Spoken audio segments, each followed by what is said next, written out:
वहीं बीजेपी नेता मनोज पांडे से न्यूज वन इंडिया ने खास बात की। उन्होंने क्या कुछ कहा, उन्हें सुनते हैं। मनोज पांडे जी इस समय मौजूद हैं। मनोज पांडे जी से बात करके जानेंगे रायबरेली का हाल की। रायबरेली में क्या हाल है मनोज जी? 2014-2019 के पहले के चुनाव समाजवादी पार्टी सबसे आप रहे, बीजेपी में इस समय है आप। एक बार आपने रैली करके एक संदेश भी दिया था, कैसे देखते हैं आप कुछ समय पहले की रायबरेली की स्थिति और अब की स्थिति? भारत के यशस्वी गृह मंत्री, भारत के यशस्वी प्रधानमंत्री परम श्रद्धेय आदरणीय नरेंद्र मोदी जी के साथ हैं, उनकी नीतियों के साथ हैं। और कभी कभी सवाल आता है कि चुनाव नहीं मुद्दा रहता, मुद्दा रहता है देश का हित, भारत माता की अस्मिता, भारत की सीमाएं, भारत के नौजवानों का भविष्य, भारत के अन्नदाताओं का भविष्य। और जब इस देश में रहने वाले चंद्र लोग कहते हो मैं और मेरा परिवार, छोटी मानसिकता के लोग कभी देश का भला नहीं कर सकते।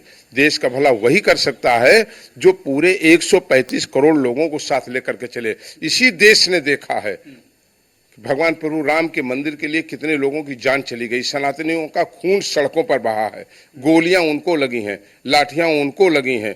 पूरे देश ने देखा है एक दल के इशारे पर रामचरितमानस जैसे धार्मिक ग्रंथ को जलाया गया है। इसी देश के लोगों ने देखा है कि प्रभु राम से लेकर के मां लक्ष्मी और दुर्गा जी को गाली दी गई है। पूरे देश ने देखा कि प्रोन्नत के आरक्षण के बिल को किसने पार्लियामेंट में फड़वाने का काम किया है और देश के दलितों, कमजोरों और अति पिछड़ों के साथ अन्याय करने का काम किया है। वही भारत के प्रधानमंत्री ने ये कहा कि देश के आरक्षण को कोई छू नहीं सकता है उनके जीवित रहते हुए।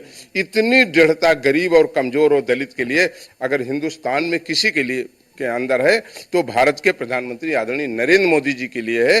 मनोज पांडे सनातन का अपमान, दलित का अपमान, गरीब का अपमान, प्रोन्नत के आरक्षण के बिल को फाड़ने वाले लोगों का अपमान मनोज पांडे कभी नहीं बर्दाश्त करेंगे। हम दलित, कमजोर और गरीबों की लड़ाई लड़ते हैं, जीवन भर उनके साथ रहेंगे और सनातन का अपमान किसी हालत में बर्दाश्त नहीं करेंगे। सोनिया गांधी आई थी यहाँ पे, एक रैली आप लोगों ने की बड़ी भावुकता वाली। उन्होंने भी भावुकता से कहा कि मैं राहुल गांधी को सौंप रही हूँ और एक नम आंखों से उन्होंने कहा कि राहुल गांधी को जिताएगा क्योंकि गांधी के परिवार की ये सीट है, इसको सुरक्षित रखेगा। आपके सामने हाथ जोड़ के कहते हैं, आदरणीय सोनिया गांधी जी से कहते हैं 15 दिन के लिए न सौंपे, अगर सौंपना है तो 5 साल के लिए सौंप दें। 5 साल में जब व्यक्ति आत्महत्या कर लेता है गरीबी का दंश न झेल पाने के कारण, उसको बचाएं।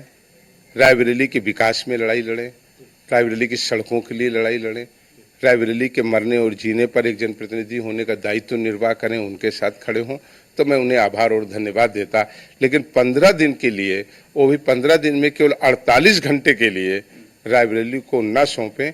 वो एक अच्छी माँ है तो अब राहुल गांधी से कहें कि वो सबसे पहले ये क्यों नहीं तय किया कि वायनाड से लड़ेंगे कि रायबरेली से लड़ेंगे। आखिरी सवाल है, अखिलेश यादव ने भी एक तंज कहा था कि उनसे बच के रहे जो लोग आपको छोड़ के चले गए। इसी के साथ इसी में जोड़ूंगा कि अमेठी और रायबरेली में क्या देखते हैं, कमल खिल रहा है इस बार दोनों जगह की फाइट मानते हैं यहाँ पे? आदरणीय अखिलेश जी ने हमें तमाम शब्दों का प्रयोग हमारे लिए किया और अपमानित करने वाले शब्द कहे। वो मैं उम्मीद नहीं करता था उनसे, लेकिन अगर उन्होंने हमें अपमानित किया, गाली दिया तो ये गाली उनको अपमानित है, उनको ही बधाई मैं देता हूँ इसके लिए और गालियाँ हमको वो दें। क्या उनको ये किस इजाजत दे दिया, भारत के किस कानून ने, भारत के संविधान के किस आर्टिकल ने ये उनको अधिकार दे दिया कि आप 100 करोड़ लोगों के भावनाओं से खेलिए? माँ दुर्गा के बारे में, माँ लक्ष्मी के बारे में, भगवान हनुमान के बारे में, रामचरितमानस के बारे में आप अपमानजनक शब्द बोलेंगे और मनोज पांडे टुकुर टुकुर ये बैठ करके देखेंगे? ऐसी विधायकी को और ऐसी राजनीति को मैं लात मारता हूँ। तो ये थे मनोज पांडे जी जो साफ तौर पर कह रहे थे कि किस तरीके से यहाँ पे कमल खिल रहा है और मनोज पांडे हमेशा सनातन के साथ थे, सनातन के साथ है, जो भी संविधान और सनातन के खिलाफ जाएगा मनोज पांडे उनके खिलाफ डट के खड़े रहेंगे। Manish Meena, news 1 India.